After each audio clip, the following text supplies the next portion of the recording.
बिटिआरनि सिङाव जोंहा गोदानै दाजानाय तामुलपुर जिल्ला बे मेडिकेल कलेज लुनो गोनां बे कसुबारि गोजोन फोथाराव फैगौ 2, 3 आरो 4 खालार खालि मे खालार खालि सानथामनि हाबाफारिजों बेवहाय जोङो बर' थुनलाइ आफादनि खुंगा 61थि जथुम्माखौ जोङो खुंनो लाहार फाहार खालामदों आरो तामुलपुर जिल्ला बर' थुनलाइ आफादनि बानजायनाय आरो बेवहाय बानजाय आफादनि मोनसे गोख्रों बानजायनायजों सानथामनि हाबाफारिखौ जोङो जाफुंसार होनो थाखाय जोङो लाहार फाहार फ्राय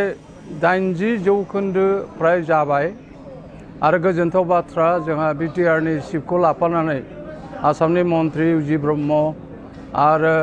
आसाम एसेम्ब्लिनि बुंथिगिरि मानगेदेर बिस्वजित दैमारि बिथांमोननि माने नाजानायाव पेट्रनेसआव जोङो बे जानो गोनां 61थि जथुम्माखौ जाफुंसार होनायाव बिथांमोना मदद होगासिनो दङ आरो जोंहा खाफाल गोनां बेनो जे बर' थुनलाइ आफादनि जारिमिनाव गिबियै जोङो भारतनि गिबिसिन नोगोरारि जायखौ माने फार्स्ट सिटिजेन अफ इन्डिया होनदों हादोरगिरि रामनाथ कविन्द बिथांखौ जोङो बेहाय लाबोनो नागिरदों गाहाय आलासि हिसाबै आरो बिथांजों लोगोसे आसामनि रायजो बेंगिरि प्रफेसर जगदीश मुखी आरो मेघालयनि गिबि मन्त्रि बेनिफ्राय सिक्किमनि गिबि मन्त्रि आसामनि गिबि मन्त्रि आरो बुंथिगिरि आसाम एसेम्ब्लिनि बुंथिगिरि बिस्वजित दैमारिखौ लाफानानै गोबां बाहाय रोंगौसा आरो माखासे गेदेमा सुबुंखौ जों बेवहाय हांख्रायदों आरो बिथांमोनहा बेवहाय फैगोन गोजोनथाव बाथ्रा जोङो दानि ई-लार्निं ई-एडुकेशन आरो ई-टिचिं मुगायाव जोङो बर' रावखौ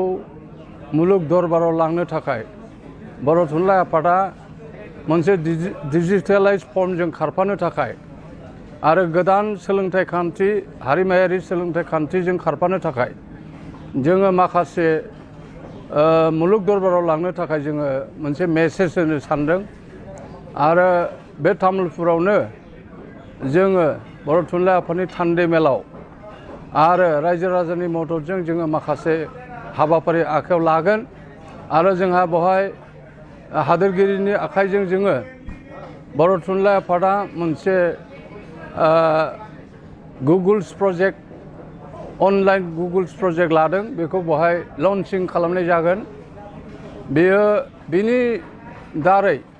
जोङो इंराजियाव लिरोबा बर'आव बेयो मोनगोन आरो बर'आव लिरोबा इंराजि हिन्दीयाव मोनगोन बेबायदि जोङो डिजिटेलाइज फर्मजों जोङो बे गुगल्स प्रजेक्टखौ लादों आरो बुंथिगिरि आसाम बिधान सभानि बुंथिगिरिनि हेफाजाबाव जोङो राङारि अनसुंथाइ लानानै बेखौ खामानिखौ मावदों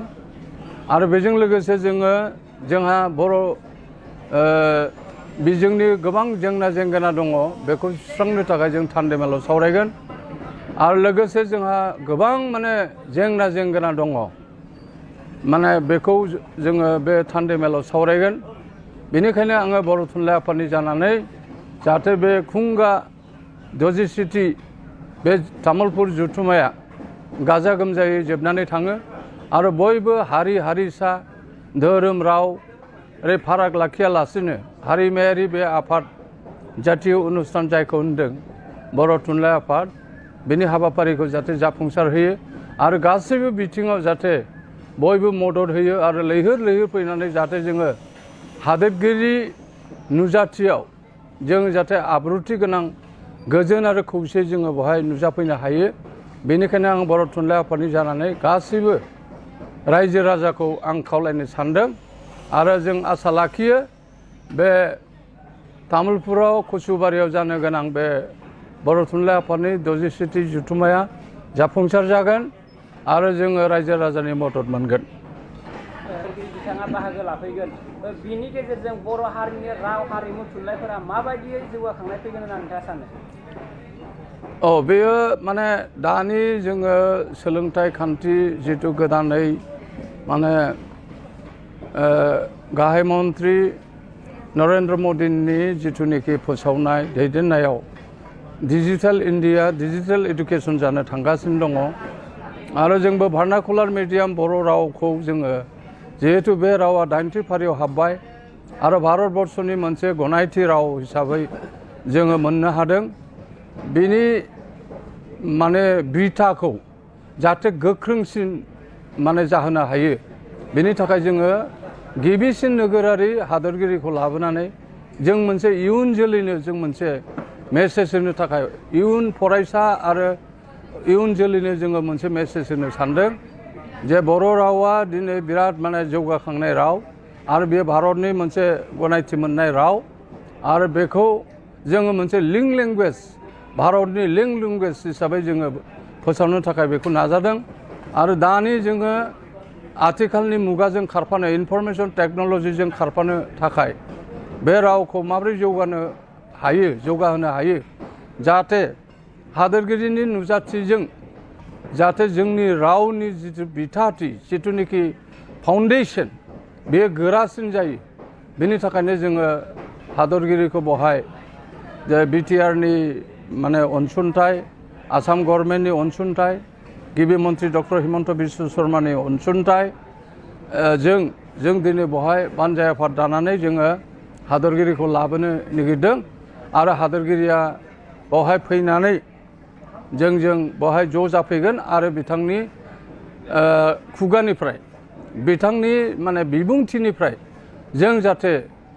बर' हारिया मोनसे आगानै दावगानो हायो बिथांनि माने जिथुनिखि बिबुंथि बेनि दारै जाहाथे जोङो बर' हारिया मोनसे मुलाम्फा मोननो हायो बेखौनो जोङो आसा फारिनानै बिथांखौ जोङो बहाय हांख्रायनानै लाबोनाय जादों।